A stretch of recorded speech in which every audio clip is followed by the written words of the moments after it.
Hey, it's Fernbark here. It's like the 24th of July or so. Anyhow, later in the month, I haven't really been up here very much because the last 2 or 3 weeks it's just been raining nonstop. And also, I'm kind of broke, so it costs me a lot of money to come up here every time I come up here, so sometimes I just have to take a break until I got some cash. Absolutely beautiful right now. It's been in the 60s for most of the month, and then today it's supposed to get up to 80, which I'm already kind of sweating, and it's only like 70 something. But anyhow, in my last video I said I was going to fix my pants. I put these patches on here, and basically what these are non-breathing heat sinks. So these pants are like worse than they were before because I just sweat right through this spot right here. So yeah, I'll be buying some new pants. So that sucks. So I just saw the coolest thing, like flying right across here. There was a bald eagle going by carrying about a 4 or 5 foot stick. It took me a second to figure out what I was looking at because I thought it was somebody flying a drone because it was so big. But no, it was an eagle, so I guess he must be building, or she must be building a nest over there somewhere. But bald eagles are pretty common up here, so it's not that big a deal. But it's always interesting for me to see one because I'm from Wisconsin and you don't see them at all hardly up there. So what you're looking at is the backside of a Midnight 250 and a Magnum 4024 inverter and a mini mag junction box on the bottom. And then, of course, what you're looking at over here are 2,350 watts of solar panels that need to be connected to the aforementioned equipment. But what I'm using for electricity is the old Apocalypse box and my 4 shitty amorphous panels, because I cannot afford to hook those up to my Magnum just yet. Really sucks. Also, part of the reason why I haven't hooked them up is because I thought that I wanted to stick them in this area right behind me because that gets good sun all the time. But the top corner of my lot, like opposite of where I'm looking right now,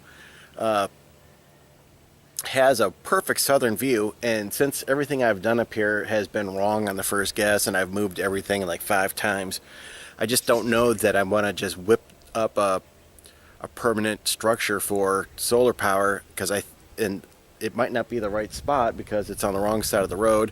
Whereas if I take everything and, well, you can't see it from here, but it's way up there, that might be the better spot to put everything because it won't be where I'm looking, and it just might get better sun, over a longer course of the day. I'm just hesitant to like build something super fast. Also, money. Alright, this is Silverfire Hunter stove that I featured on my videos before. Basically, it's a top-loading updraft model. And what happens is, air comes in down here, and the fuel comes up, and it circulates around, and all the smoke comes out the stack. So it's super efficient. They advertise you use this in the house. I don't know if I would actually do that, but it works really good. So I'm going to make dinner on this tonight just to show it again. This is a bit of a smoky process. What you're going to want to do is take some soap, just your regular liquid soap, and run around the outside of the pan because it's going to get a little charred up, and then it's so much easier to clean if you got a base layer of soap on this thing.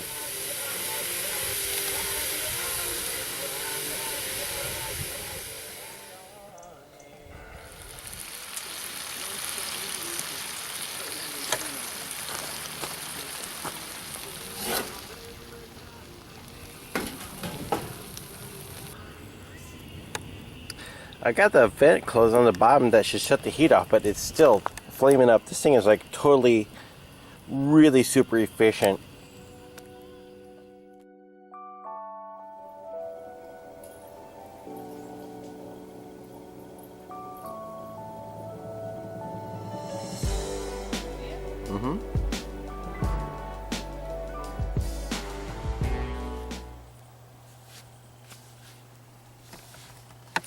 Hey, it's Fernbark. It's the 9th of August, and I'm doing my hydroponic update a little bit late. Just had stuff going on, and really just this isn't that fast of a moving thing to make it interesting. So I'll just do this real quick. I'm going to combine this with my July morning wood video because I really didn't do much up there last month either due to rain and other things that required my attention, so I'm just going to piece these two together. And if you want, everything's a lot bushier. These are my sunflowers, of course. They're only supposed to be 24 inches high, and I think about like as big around as this one is right here, just a couple inches. But force feeding them nutrient solution every 3 times a day does that to a plant. And the petunias are doing okay. I'm a little bummed out about these guys right here, because when I bought them at the store, they looked really yellow, and I thought it was going to pop, but they appear white, and then when you're back at the house, it just looks like a big empty white space in between the nice dark purple ones. So that's a bit of a bummer.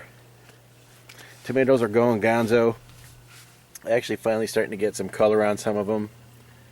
And I get these, what are these called? They're the strawberries are supposed to taste like pineapple. Well, they're not doing shit.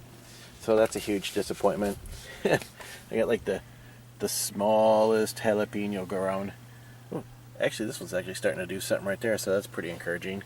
My Romas are starting to show a little life. They're kind of weird shaped. I don't know if that's what they're supposed to look like until they get full. I've never grown these before. So, I don't know, we'll find out soon enough. And actually got some beans that are pretty close to picking size, so those are going good. Otherwise, not much going on here. These strawberries are doing what they're supposed to do.